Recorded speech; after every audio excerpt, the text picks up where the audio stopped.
Good evening mga mga di. Ang ulam natin ngayon ay sabaw na patsamba kung ano lang nasa isip natin.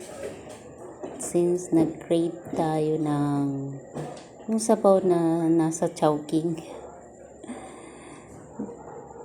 Yung may noodles din. Ito ang aking pang-replace sa craving. Ito ay siomai na may udong tawag sa Bisaya niyang noodles na yan. Tapos may cabbage, dapat yan may carrot kasi walang carrot available. Yes, kaya na lang repolyo. Kaya lang yan, repolyo, siomai at pampalasa at na may paminta din. Okay na to, sugom na ito pang dinner.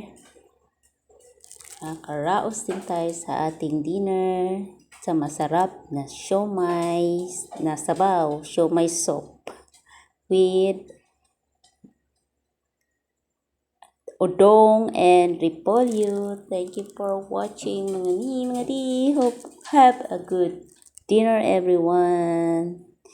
Bye. Thank you for watching.